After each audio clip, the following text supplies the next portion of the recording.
রহমান হলো আল্লাহর নাম। আল্লাহ বলল, আমি আমার এই সূরার শুরুতে রহমান ব্যবহার করেছি।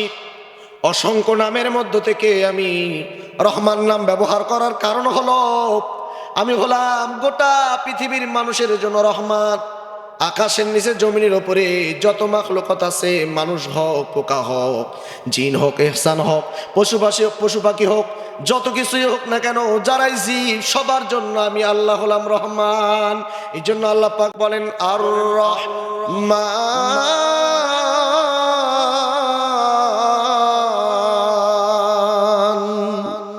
আল্লাহ পাক রাখতে বলেন, আমি আল্লাহ তাআলার এত রহমান, এত করুণা, এত দয়া, এত মায়া, পৃথিবীর আর কারো এত দয়া, এত মায়া হবে না। আমার ভাইরা, আমার বন্ধুগণ, আল্লাহ পাক রব্বুল আলামিন বলেন, আমি দয়া করে পৃথিবীর সমস্ত মানুষের জন্য আমি তাদেরকে রিজিকের ব্যবস্থা করে দেই। তাদের জন্য আমি দুনিয়াতে যা কিছুর প্রয়োজন সব কিছু আমি তাদের জন্য ব্যবস্থা করে দেই। দুনিয়াতে এমন কোনো মানুষ নাই যার রিজিকের ব্যবস্থা আমি আল্লাহ করি না। যেই ব্যক্তিটার দুনিয়াতে হায়াত 1 ঘন্টা, আমি আল্লাহ তাআলা 1 ঘন্টার জন্য তার রিজিকের ব্যবস্থা করে দেই। যার এই পৃথিবীতে 60 বছর, 70 বছর অথবা 100 বছর বয়স, তার জন্য আমি আল্লাহ তাআলা রিজিকের ব্যবস্থা করে দেই। আল্লাহ পাক ডাক দেয় বলে, পৃথিবীর মানুষ তাকিয়ে দেখো, যখন প্রত্যেকটা দিন সকালবেলা হয়, সকালবেলা যখন পাখিগুলো ঘর থেকে কিচিমিচি আওয়াজ করে বেরিয়ে পড়ে তারা জমিনে, ক্ষুধার্ত পেট নিয়ে, ক্ষুধার্ত থলি নিয়ে বেরিয়ে পড়ে। সারাদিন তারা খোঁজে কোথায় খাবার পাওয়া যাবে, তারা নিজেও জানে না, কিন্তু তারা আমি আল্লাহর প্রতি বিশ্বাস রাখে, আমি আল্লাহর প্রতি ভালোবাসা রাখে, জানে যে আমি পৃথিবীর কারো প্রতি ভরসা করলে পাবো না, একমাত্র ভরসা কার প্রতি করতে হবে? আল্লাহর প্রতি ভরসা করে যখন একটা পাখি সকালবেলা বের হয়ে যায়, সারাদিন আল্লাহ তাআলা তার জন্য যেখানে যেখানে রিজিকের ব্যবস্থা করে রেখেছেন, সেখানে সেখানে পাখিটা চলে যায়। সারাদিন দেখবেন সেখানে খাবার খায়, খাবার খাওয়ার পরে থলিটা তার ভরে যায়, পেটটা ভরে যায়। সন্ধ্যার ঠিক পূর্ব মুহূর্তে আবার এই পাখিটা আবার তার বাসায় চলে আসে। এমনটা কোনোদিন হয় নাই। পাখি সকালবেলা না খেয়ে ক্ষুধার্ত পেট নিয়ে বের হলো, আবার রাতের বেলা, সন্ধ্যাবেলা ক্ষুধার্ত অবস্থায় বাসায় আসলে এমনটা কখনো হয় নাই। বরংস প্রত্যেকটা পাখির রিজিকের ব্যবস্থা করে দেন কে? আল্লাহ পাক রব্বুল আলামিন বলেন, সাগরের মাছগুলোর দিকে তাকাও, বিশাল বড় বড় মাছ, এত বিশাল বড় বড় মাছ, এক একটা গ্রামের সমান হবে, এলাকার সমান হবে, এত বড় বড় বিশাল বড় মাছ।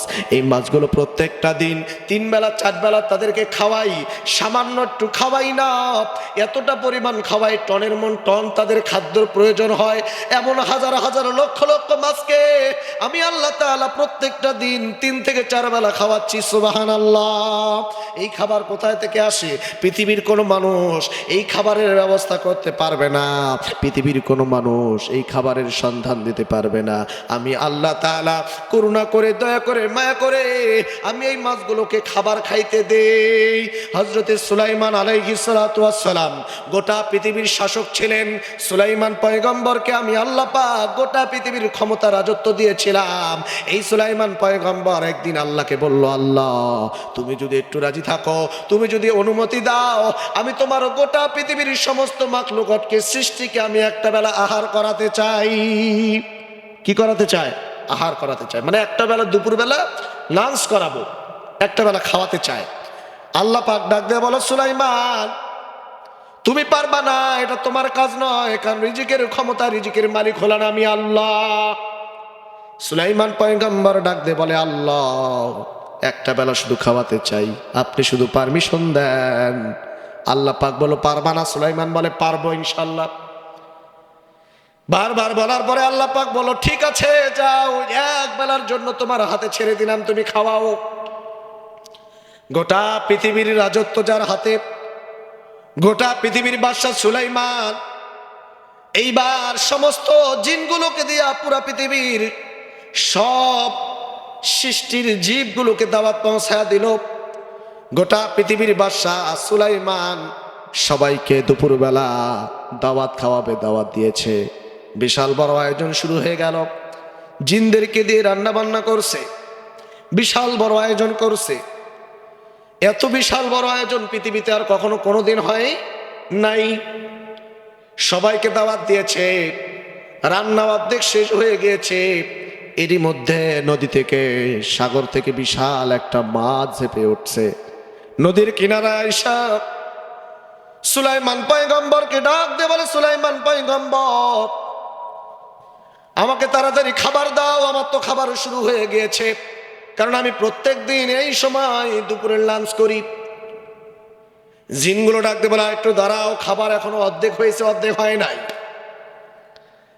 সুলাইমান পয়গম্বর ডাক দিয়ে বলল, ও জিনেরা, দেওয়া শুরু করে দাও। পৃথিবীর অর্ধেক জীব, অর্ধেক সৃষ্টি মাখলুকাতের জন্য তো খাবার রেডি হয়ে গেছে, দেওয়া শুরু করে দাও। এইবার মাছকে খাবার দেওয়া শুরু করলো। মাছ এবার খাওয়া শুরু করলো। যখন খাওয়া শুরু করলো, খেতে খেতে যতগুলো অর্ধেক রান্না করেছিল সব খাবার খাওয়া শেষ করেছে। সুবহানাল্লাহ। সবগুলো খাবার খাওয়া শেষ হয়ে গেছে। জিনগুলো ডাক দিয়ে বলে, সুলাইমান পয়গম্বর, সর্বনাশ হয়েছে। আপনি তো পৃথিবীর অর্ধেক মানুষের রান্না হয়েছিল বলছিলেন আপনি, কিন্তু এমন একটা মাছ সাগর থেকে উঠে এসেছে, এই তিমি মাছ পৃথিবীর অর্ধেক সৃষ্টি, অর্ধেক মাখলুকাতের খাবার একাই খায়া শেষ করেছে। সুবহানাল্লাহ, আল্লাহু আকবার। সুলাইমান পয়গম্বর বলে কি, শুধু তাই নয় ওগো পয়গম্বর, আরো খাওয়ার জন্য চাচ্ছে। সুলাইমান পয়গম্বর ডাক দিয়ে বলল, দাও, যত চাই দাও, তাড়াতাড়ি পেট ভরাও তার। পুরা পৃথিবীর যত মাখলুকাতের জন্য খাবার তৈরি করেছিলেন, সমস্ত খাবারগুলো মাত্র একটা তিমি মাছ একাই সব খাবার বিনাশ করে দিয়েছে। খাবার খাওয়ার পরে তিমি মাছ বলে, পয়গম্বর সুলাইমান, একটা বেলা দাওয়াত দিয়েছো, দাওয়াত খাওয়ানোর মতো খাওয়াই বা কি খাওয়াইলাম? আমার আল্লাহ পাক, আমার সৃষ্টিকর্তা, আমার রব প্রত্যেকটা দিন 3 থেকে 4 বেলা তৃপ্তির সহিত খাওয়ায়, অথচ তুমি একটা বেলা দাওয়াত দিয়েছ, কিন্তু একটা বেলা আমাকে তৃপ্তির সহিত খাওয়াইতে পারলা না। সঙ্গে সঙ্গে সুলাইমান পয়গম্বর সেজদায় পড়ে বলল, আল্লাহ, ওগো রব্বুল আলামিন, এ দায়িত্ব আমার নয়, আমি বুঝতে পারি নাই রিজিকের মালিক হলা তুমি আল্লাহ। আমি সুলাইমানের মতো আরো যদি হাজার হাজার বড় বড় বাদশা হয়, এক বেলা তোমার সৃষ্টির জীবগুলোকে, মাখলুকাতকে এক বেলা খাবার খাওয়ানোর মতো ক্ষমতা আমাদের নাই। সুবহানাল্লাহ। তাহলে বলেন রিজিকের মালিক কে?